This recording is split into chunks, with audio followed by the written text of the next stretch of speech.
ARIMATHEA ORATORIUM. The Prayer of Joseph of Arimathea. By Heron Robledo.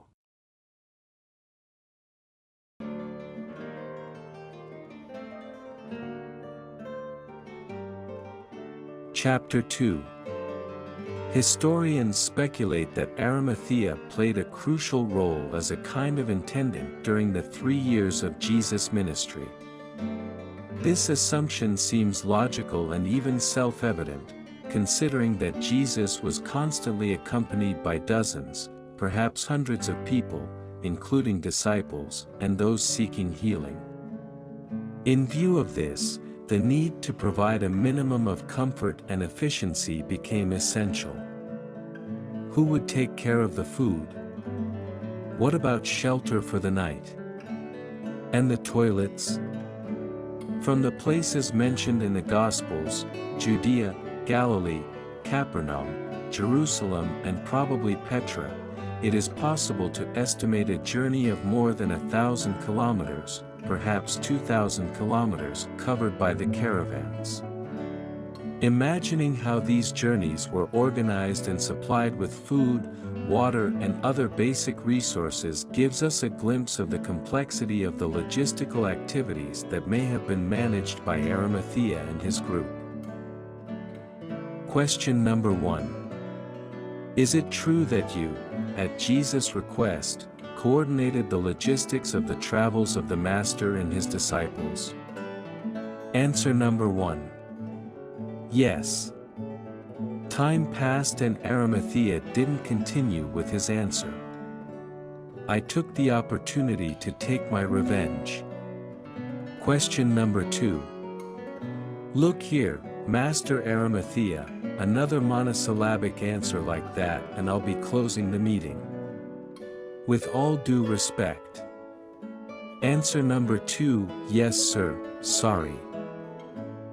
This time everyone laughed a lot and shamelessly. This is an excellent opportunity to clarify that spirits are just as human as we are, since they are the souls of human beings. I've had the chance to talk to humorous guides and I can tell you that you don't have to fear their reaction. Respectful conversations can, in fact, include demonstrations of recognition of their humanity. Question number 3. Spirit of José de Arimathea, I ask that we use the simplest language possible so that it is understandable to any readers. Is it true that you, at Jesus' request, coordinated the logistics of the travels of the Master and his disciples? Can you describe it? Answer number 3. Yes, it's true. At Jesus' request, I had the honor of coordinating the logistics of his and his disciples' travels. It was a complex task, but also deeply rewarding. We traveled in 2 caravans. The first caravan, which I or someone I trusted led, would arrive at the campsite in advance. We would prepare the ground, set up the tents, start the fires and prepare the food. When the second caravan, which included Jesus and his closest followers, arrived, everything was ready and properly organized. Transportation was mainly done by means of Roman-style carts pulled by horses, donkeys or oxen, called carouse. As well as cargo, the carts were used to transport people, especially those who were undergoing treatment, sick or injured, as well as supplies and equipment. The tents were made of sturdy fabrics and were designed to be easily assembled and disassembled. Each tent could accommodate several people. We had mobile kitchens, which were basically designated areas for preparing food. They had fires for cooking and heating, and were equipped with basic cooking utensils. Firewood was collected along the way to be used for fires. We had a team of people responsible for collecting and storing the firewood. The location of the camps was chosen by advance scouts based on the availability of drinking water. We had containers to collect and store water. Latrines were designated areas for sanitary needs.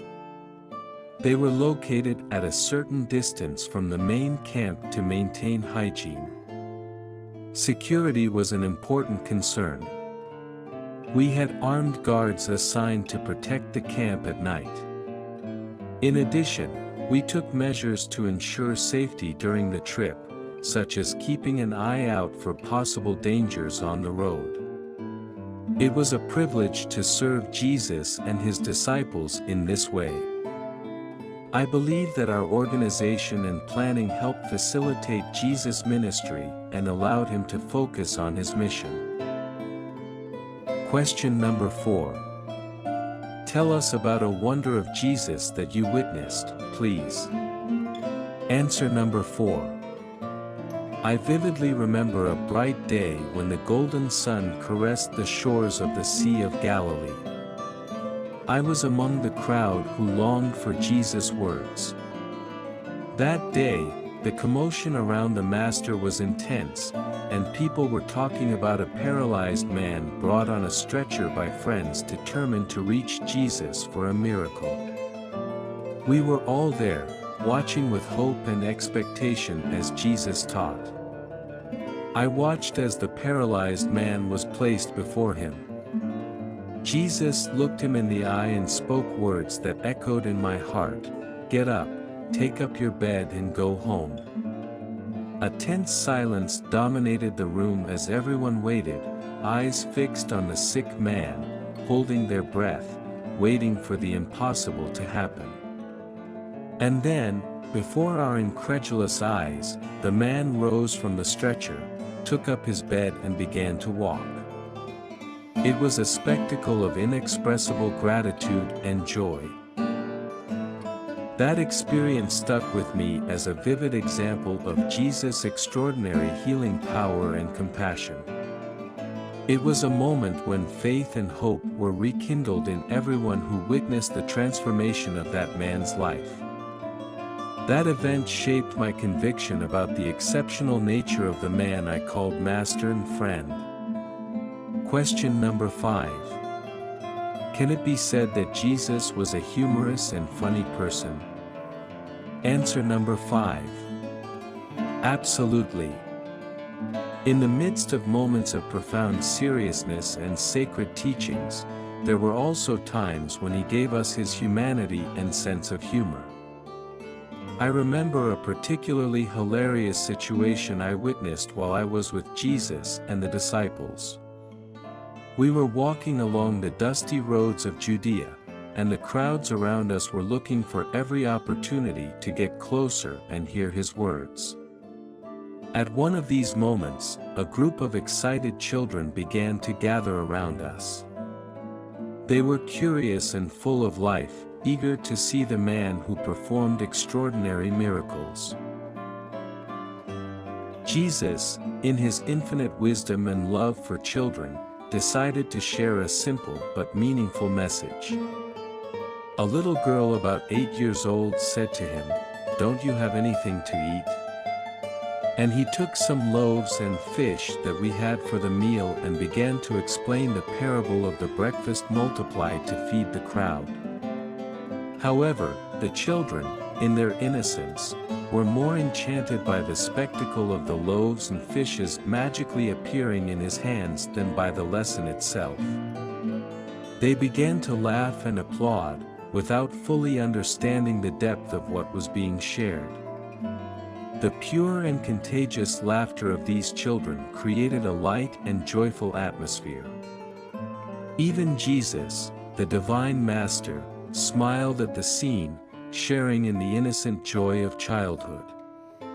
It was a moment when all of us, disciples and even Jesus, found ourselves smiling at the beauty of simplicity and the uncomplicated joy that children bring to our lives. And so, between miracles and serious lessons, we also had these enchanting moments of laughter and lightness alongside Jesus. And in those moments, we realized that he not only guided our spirits, but also understood the importance of a smile and sharing joy, even in the midst of the divine responsibilities he carried.